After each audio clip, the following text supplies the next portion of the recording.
Praise the Lord. இந்த மே மாதத்தில் 29ஆம் தேதி ஆகிய இந்த வெள்ளிக்கிழமையின் காலை வேளையில் தெய்வ சமூகத்தில் வந்திருக்கிற ஒவ்வொருவரையும் கர்த்தர் தாமே ஆசீர்வதிப்பாராக. இந்த நாளிலும் நம்ம தியானிக்கிற கர்த்தருடைய வார்த்தை நம்முடைய பரிசுத்த வேதாகமத்தில் ஏசாயா தீர்க்கதரிசியின் புஸ்தகம் 52ஆம் அதிகாரம் 1ஆம் வசனம். Isaiah chapter 52 verse 1. எழும்பு எழும்பு சீயோனே, உன் வல்லமையை தரித்துக்கொள். பரிசுத்த நகரமாகிய எருசலேமே, உன் அலங்கார வஸ்திரங்களை உடுத்திக்கொள். விருத்த சேதனம் இல்லாதவனும் அசுத்தனும் இனி உன்னிடத்தில் வருவது இல்லை. அல்லேலூயா. கர்த்தர் இந்த நாளில் நமக்கு கொடுத்த இந்த அருமையான வார்த்தைக்காய் கர்த்தரை ஸ்தோத்திரிக்கலாமா? ஆண்டவர் இன்னைக்கு என்ன சொல்றாங்க? எழும்பு சீயோனே, நீ எழும்பு. சீயோன் எருசலேம் என்பது எதை குறிக்கிறது? பரிசுத்த நகரத்தை குறிக்கிறது. தேவன் தங்குகிற ஒரு நகரம் இல்லை? இன்னைக்கு நாமெல்லாம் ஆண்டவர் தங்குற ஆலயமா இருக்கிறோம். இன்னைக்கு நாம் தான் சீயோனாய் காணப்படுகிறோம். தேவனுடைய பிள்ளைகள், இயேசுவின் இரத்தத்தினால் கழுவப்பட்ட தேவ ஜனமே, சீயோனே நீ எழும்பு என்று கர்த்தர் சொல்லுகிறார். அவேக். ஆண்டவர் எப்போ எழும்புன்னு நம்ம சொல்லுவோம்? நம்ம படுத்திருந்தோம்னா ஒருத்தரை எழுப்பும் போது எழும்பு எழும்பு அப்படின்னு சொல்லி நம்ம எழுப்புறோம் இல்லையா? அந்த மாதிரி ஒருவேளை நம்ம எதனால நம்ம படுக்கிறோம் யோசித்து பாருங்க. எதனால நம்ம போய் படுக்கைக்கு போகிறோம்? ஒருவேளை நம்ம ரொம்ப சிக்காக இருந்தால் நம்ம படுக்கைக்கு போகிறோம். இல்லை ரொம்ப டயர்டாக இருந்தோம்னா நம்ம போய் படுக்கைக்கு போகிறோம் இல்லைன்னா மற்ற நேரம் உற்சாகமாக வேலை செய்கிறோம். ஒரு ரெஸ்ட்டு வேணும், அப்படியே கொஞ்சம் ரெஸ்ட்டாக வேணும் அப்படின்னு இருக்க போது தான் நம்ம படுக்கைக்கு போகிறோம். அப்போது ஆண்டவர் இன்னைக்கு நிறைய நேரத்தில் நம்ம ஆவிக்குரிய வாழ்க்கையில் நம்ம சோர்ந்து போய் விடுகிறோம். அப்போ நம்ம எந்த வேலையும் செய்கிறதுக்கு நம்மளுக்கு விருப்பம் இல்லை. சரி, அட்லீஸ்ட் போய் படுத்தாலாவது பரவாயில்ல அப்படின்னு நினைக்கிறோம். ஆனால் ஆண்டவர் இன்னைக்கு சொல்கிறாங்க, ஆவியில் சோர்ந்து போயிருக்கிற தேவ பிள்ளையே, சீயோனே நீ என்ன செய்யி? நீ எழும்பு. அல்லேலூயா. 2 தடவை ஆண்டவர் அந்த வார்த்தையை உபயோகப்படுத்துறத நம்ம பார்க்கிறோம். எழும்பு எழும்பு சீயோனே, எழும்பி நீ என்ன செய்? உன் வல்லமையை தரித்துக்கொள். நீ உனக்கு வல்லமை உண்டு. உன்னுடைய வல்லமையை நீ என்ன செய்? அதை தரித்துக்கொள்.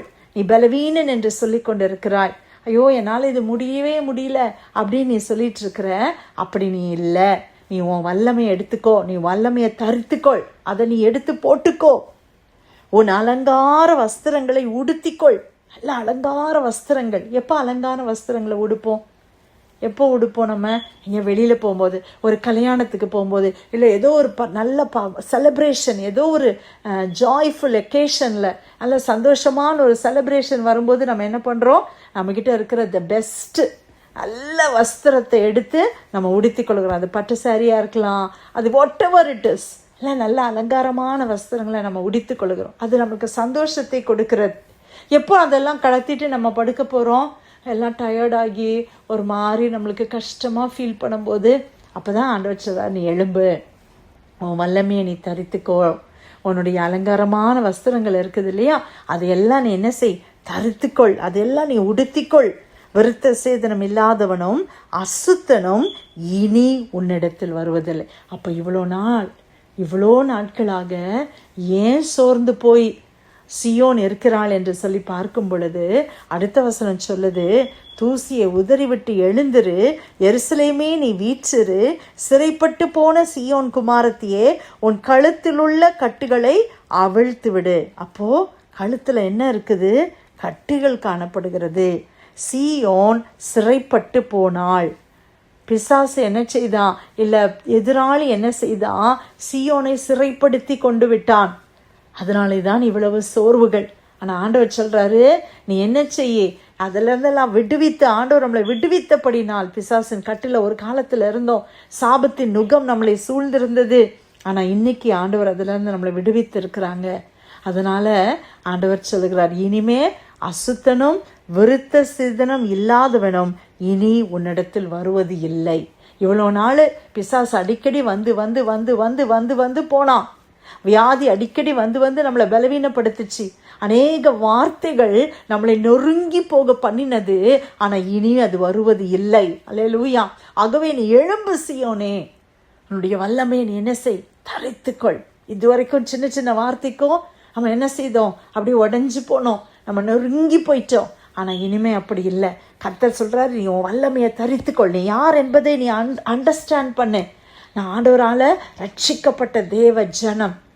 ஏசப்பா எனக்குள்ள இருக்கிறாங்க, கர்த்தருடைய பலன் எனக்கு இருக்குது. நான் பலவீனமானவள் தான், ஆனா எனக்குள்ள கர்த்தர் வாசம் பண்ணுகிறபடினால எனக்கு பலன் உண்டு. அல்லேலூயா.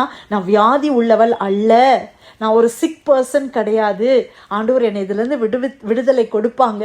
அந்த வல்லமையை நீ என்ன செய்? தரித்துக்கொள். அல்லேலூயா. அவனுடைய அழுக்கான வஸ்திரம், அவனுடைய பாவம் நிறைந்த வஸ்திரம், கரை நிறைந்த வஸ்திரத்தெல்லாம் மாத்தி அலங்கார வஸ்திரங்களை நீ என்ன செய்? உடுத்திக்கொள். சந்தோஷத்தை கிரீடமாக நீ எடுத்துக்கொள். இனிமே நீ துக்கமா இருக்கக்கூடாது, இனிமே நீ சந்தோஷமா இருக்கணும், நல்லா கர்த்தருக்குள்ள களி கூறணும் அப்படின்னு கர்த்தர் சொல்லுகிறார். அல்லேலூயா. ஆமென். ஒரு காலத்துல நம்ம எல்லாம் சிறைப்பட்டவர்களா இருந்தோம். ஆனா ஆண்டவர் இன்னைக்கு என்ன சொல்றாரு? நம்மளுடைய கழுத்தில் உள்ள கட்டுகளை நீ நினைச்சி அவிழ்த்து விடு. யாரோ ஒருத்தர் வந்துதான் அவிழ்க்கணும்னு இல்லை, உனக்கு நான் வல்லமை கொடுத்திருக்கிறேன். இயேசு என்ற நாமத்தை நான் கொடுத்திருக்கிறேன். பரிசுத்த ஆவியானவருடைய அபிஷேகத்தை நான் கொடுத்திருக்கிறேன். வசனம் என்கிற ஆயுதத்தை நீ தரித்து கொண்டிருக்கிறாய் அல்லவா? அந்த வசனத்தின் மூலம், இயேசுவின் ரத்தத்தின் மூலம், ஆவியானவருடைய அபிஷேகத்தினால உன் கட்டுகளை அவிழ்த்து விடு. உன்னுடைய வல்லமையை நீ தரித்துக்கொள். அலங்காரமான வஸ்திரங்களை நீ உடுத்திக்கொள். இனிமேல் அசுத்தனும் விருத்த சேதனம் இல்லாத கொடிய பிசாசு உன்னிடத்தில் வருவது இல்லை, உன் குடும்பத்தில் வருவது இல்லை, உன் சரீரத்தை அவன் தாக்குவது இல்லை. ஹல்லேலூயா. உன்னுடைய அந்த மைண்டை, நம்முடைய நிறைய நேரத்தில் நம்முடைய மைண்டில் தான் நம்ம சஃபர் பண்ணுறோம். அந்த இறுதிய அந்த திங்கிங் எல்லாவற்றையும் ஆண்டவர் பாதுகாத்து நடத்துவார். ஹல்லேலூயா.